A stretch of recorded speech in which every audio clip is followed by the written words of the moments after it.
What do we choose not to see when we love someone so deeply? Are we blindfolded in love or we choose to blindfold?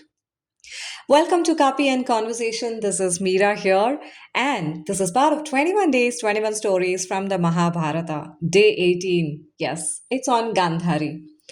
A character many of us know who chose to blindfold herself in the name of love for her husband, Dhritarashtra.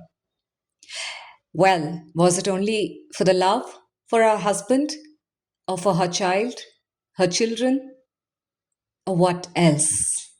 Join in with a cup of a coffee or a chai in your hand, and as I'm going to be sharing, we're going to be traveling together in this conversation. Today, I definitely want to talk about blindfold, not the one we can see, not the cloth that she worn around her eyes, but the one we sometimes place over our own eyes. Yes. When seeing something clearly becomes too painful, we don't voice out, we blindfold. Today's character, of course, it's Gandhari. The question that I started today's show was, what do we choose not to see when we love someone so deeply? As I'm pausing, I definitely want you to pause. I invite you to pause and just run that thought in your mind. Let it sink in. Another question. Have you ever known someone or something but chosen not to look at it closely? You noticed something in someone you love. You heard about that person. You sensed about that person. People spoke to you about that person. Perhaps others have been always pointing it out to you. Even you have seen it. Yet you said to yourself, it will be fine. It will be okay. Maybe I'm misunderstanding. They will change. This is not the right time. I don't want to hurt them. Yes, I have done that. I'm sure you might have also done that. Sometimes we don't close our eyes because we don't know. We close them because we know enough to be uncomfortable. We become so comfortable wearing this attire called uncomfortable. From the beginning to the end, as we open our eyes in the morning, we just wear that attire which carries this name called uncomfortable, and still we call ourselves, yes, moving on. Today's podcast, as I was just working on this conversation, I thought of splitting it into different parts. So, as I'm running through the conversation with you, I'm just going to walk you by one part. Because as I split it into part, that's when I'm able to see in front of me how things are unfolding. Not just about Gandhari in Mahabharata. I feel it's our own mirror reflection. It's just a mirror that I've placed in front of me and it is showing me what I have blindfolded. Or rather, it might show you too. The first part I want to talk about is the woman who chose the blindfold. We know Gandhari was married to Dhritarashtra. The story remembers her for so many things, something striking. She chose to cover her own eyes. Not everybody, not many would do that. She had married a man who could not see, and she chose to live without seeing as well for him. Think about that decision for a moment. Whatever the reasons we may assign to it, there is something powerful about the image. A woman putting a cloth over her eyes and then continuing with that throughout her life. A palace, a marriage, children, responsibilities, kingdom, and underneath all of it, a blindfold. But today, I don't want to ask, was Gandhari right or wrong? Oh, well, I would not do that. Why would I do that? That question is too easy. Instead, I want to ask something much closer to us. What happens when we become comfortable with not seeing something which is happening in front of our eyes every day? It could be at your work front, it could be in your own family. There's one word called tolerate. I think we wear or we hide tolerate behind the blindfold. Because sometimes blindness isn't about the eyes, it's about what we allow ourselves to acknowledge. The next thing that I want to talk about, you can call it as part two. Love can change what we see. Gandhari became the mother of many sons, and among them we know Duryodhana. As the story unfolds, we see Duryodhana's growing conflict with the Pandavas. It was competition, resentment, ambition, possessiveness, repeated choices that kept moving the family further towards conflict every now and then. And Gandhari is not outside the story. She's pretty much aware, though she was blindfolded, she was pretty much aware where the right, where the wrong was, what was happening inside out. Though she couldn't see a person, which she could have, but she could sense. She had that power. She is a mother watching a family slowly move towards destruction. That makes her particularly interesting for us. Because there is something different about seeing a stranger make a mistake and seeing our own child make one. I'm not going to ask about motherhood. I'm not going to ask about parenting or mothering a child. Oh, that's such a difficult question. That's not a question to be had in place sometimes, I feel. But still, every now and then, aren't we questioned about you have brought up the child? See what she has done, what he has done. Anybody would talk about that, be it a stranger or your own family or your own blood or your own partner. When someone else's child behaves badly, we may immediately recognize it. But when it's our own child, suddenly there are explanations. He didn't mean it. She was provoked. Maybe the others started it. He's actually a good person. She has had a difficult time. We start collecting reasons. We start collecting one reason after another until the behavior itself disappears behind our explanation. What remains in a conversation is only explanation, not the behavior. I'm sure I would want you to, walk back your timeline or just go into a flashback mode where several times you have opened somebody's blindfold, showing them that, see, this is happening in front of your eyes, but they were busy just explaining things for you rather than seeing the reality that's standing in front of them. Love can be beautiful, but love can also make us selective about what we notice or what we want. We may see someone's goodness so clearly that we refuse to acknowledge their harm. We remember their childhood, their struggles, their kindness, the times they helped us. And all of that may be true, but today, as a grown up, we don't want to look at it. We know the other side of the person also, what kind of a mistakes or what wrongdoing is happening and all. But we only stick on to what happened to the other person a couple of years ago, a long, long time ago. The blindfold is not always, given to us. This is the part I find most interesting. Nobody has to put a blindfold on us. Sometimes we tie it to ourselves. We choose we choose what we want to see. We choose what we don't want to see also. We decide which version of a person we will believe. And sometimes we protect that version fiercely. It's like, you're protecting an illusion. There's something that doesn't exist, but you're protecting it. For what? Why?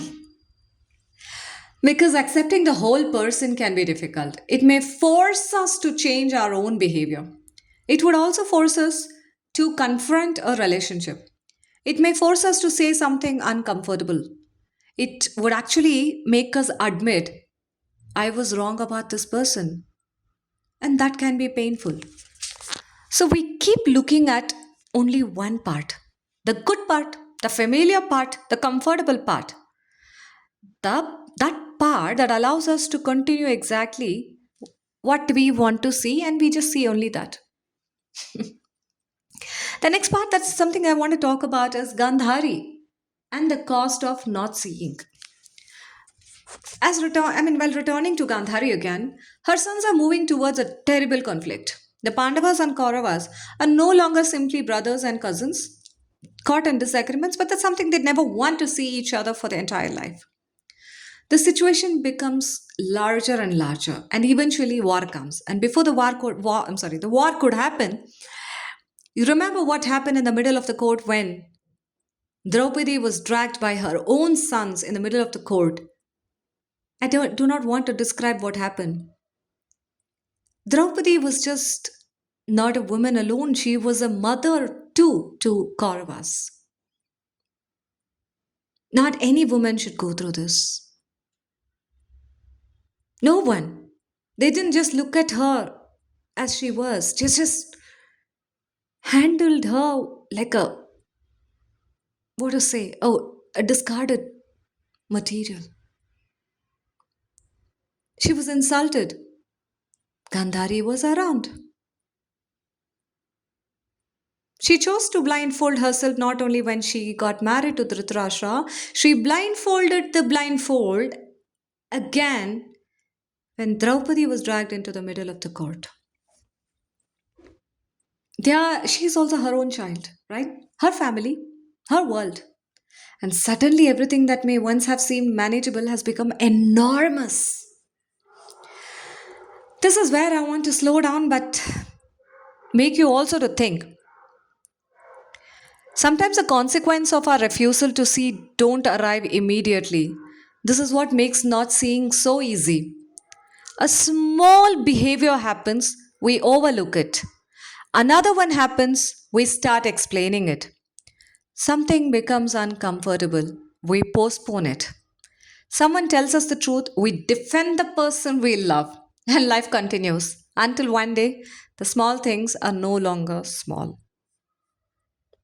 The next part is that something I want to talk about is when love becomes protection.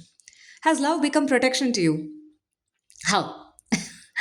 Let me bring this into, like an ordinary situation.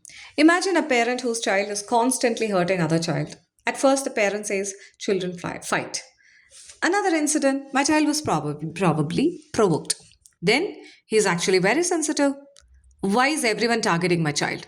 These are the kind of questions keep coming in. Notice what has happened. The parent began with love, but slowly love became protection. Protection began to prevent seeing. This can happen between partners too. A person repeatedly behaves badly. The other person keeps explaining it, he's stressed. She has gone through it a lot. He doesn't know how to express himself. She will understand sometime eventually. Maybe all of those things are true, but they don't erase what is happening. They don't erase what happened, neither they're going to erase what is going to happen in the future. Understanding someone does not require us to stop seeing what they are doing, right? Understanding someone, if I have to repeat this, what I shared, I would do that. Understanding someone does not require us to stop seeing what they are doing. That's a distinction. That's a difficult distinction that we have to accept. And perhaps that's the most important one, I would call it as.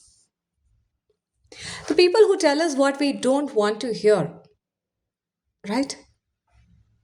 There is another part of this reflection. Sometimes the truth comes to us through another person. Someone says, "Are you sure this is okay?" And instead of considering that question, we become angry with the person who asked it. Why? Because they have disturbed our comfortable version of the reality. We have been living in a reality, in a comfortable version that this person is like this. Or we may think, you don't know him like I do. You don't understand our relationship. Hey, you're judging my family. And sometimes that person genuinely may be wrong. And sometimes they may be seeing something we have stopped seeing. That is why I want to say, let's listen to everyone. Let's not distrust the person you love, but at least let's listen. Don't surrender your ability to see simply because you love someone.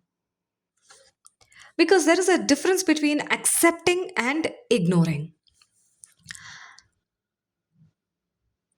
Accepting someone's imperfections and pretending they don't exist.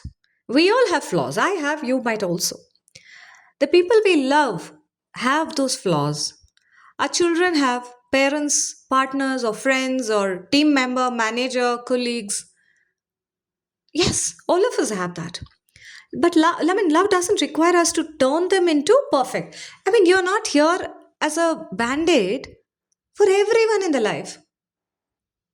If someone is like this, not right, understand that this is what the person is. Accept the reality that this is how the person is. Don't go putting band aid every time. Real care sometimes means being able to say, "I love you." And simultaneously, what are you doing? What you're doing is not okay. Does I love you come with what you're doing is not okay too? Those two things can exist together, I'm telling you. That's uncomfortable truth, but that's the truth. Truth is uncomfortable, but that's what the truth is all about. Discomfort is sometimes the price of seeing things clearly. Let me ask, what is your blindfold? Bringing Gandhari completely out of the palace now. Forget the kingdom, forget the war, forget the characters for a moment. Think about yourself. Where is your blindfold? Just imagine these questions Gandhari is asking you. Is it around a person? Is it around the relationship? Is it a family member, a friend, a colleague? Or perhaps is it around yourself? Maybe there is something about your own life that you don't want to acknowledge. A decision you already know you need to make. A behavior you keep repeating. And a relationship that has never not changed at all. You're expecting every morning, Let me understand the person. I understand. The relationship doesn't change. It is only the narrative that you're building every day. A dream you no longer want, but you're living that place. A responsibility you keep avoiding. A truth that keeps knocking at your own door and you're standing at somebody else's house. And you keep pretending like you didn't hear it. What do you choose not to see? Not because you cannot see it, but because seeing it would require something from you. The courage to see the reality, the truth.